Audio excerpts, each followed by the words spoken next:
ఎన్నికల ప్రచారంలో భాగంగా భీమిలి నియోజకవర్గం ఎల్లపవానిపాలెంలో కూటమి ఎమ్మెల్యే అభ్యర్థి గంటా కుమారుడు రవితేజ, పశ్చిమ ఎమ్మెల్యే గణబాబు ఇంటింట ప్రచారం నిర్వహించారు.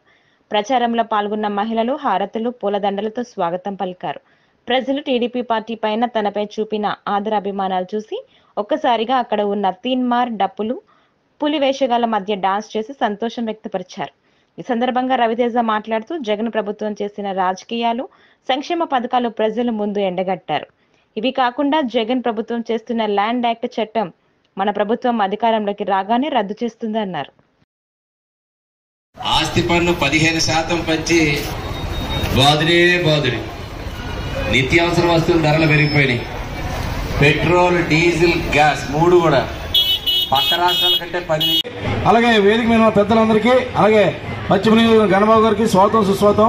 ఎండ ఎక్కువ ఉండడం వల్ల ముందుగా నిర్ణయం తీసుకున్నాడు ఆయన. ఎందుకంటే బ్యాంకులు లోన్లు ఇవ్వలేదు.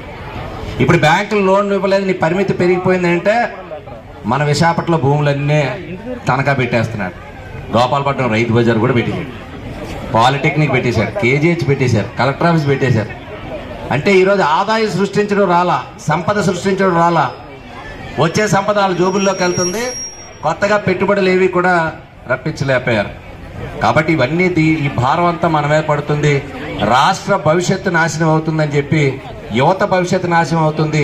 ఈ రాష్ట్రం చేసే అప్పు వల్ల దేశం మీద కూడా ప్రభావం పడుతుందని చెప్పి ఒకవైపు నరేంద్ర మోడీ గారు కూడా చంద్రబాబు నాయుడు గారితో అడుగులు వేయాలని, మరి యువతకు స్ఫూర్తి, యువతకు ఎంతో ఆదర్శంగా నిలుస్తున్నటువంటి పవన్ కళ్యాణ్ గారు ఒక అభిమాన నటుడిగా యువతకు అందరికీ కూడా ఉపాధి కలిగించాలని చెప్పి ఆ రోజు మన ముఖ్యమంత్రి మీ బిడ్డ అని చెప్పి తిరుగుతున్నారు కదా, దానికి ఏంటి అది ఏంటి? ఆ భూ ల్యాండ్ యాక్ట్ కింద మీ బిడ్డ అని చెప్పి అందరి ప్రభుత్వం ఆస్తులు మన ప్రజల్ని తీసుకోవాలన్న ఉద్దేశమా, లేకపోతే ఏంటని ప్రజలందరూ అడుగుతున్నారు. అది చాలా తప్పు. మన తెలుగుదేశం వచ్చాక ఇమీడియట్గా ఫస్ట్లో రద్దు చేసేది ఆ ల్యాండ్ టైటిల్ యాక్ట్. అలాగే ఇక్కడ ప్రజలందరూ సైకిల్ పోవాలి, సైకిల్ రావాలని గట్టిగా నిలబడి అందరూ ఆశీర్వదిస్తారు.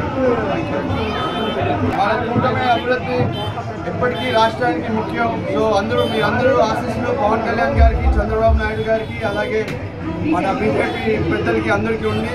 అలాగే మన భీమిలిలో గంటా శ్రీనివాసరావు గారికి అండ్ విశాఖపట్నం మన ఎంపీ భరత్ గారిని అత్యంత మెజారిటీతో మీరందరూ గెలిపాలని కోరుతూ థ్యాంక్ యూ.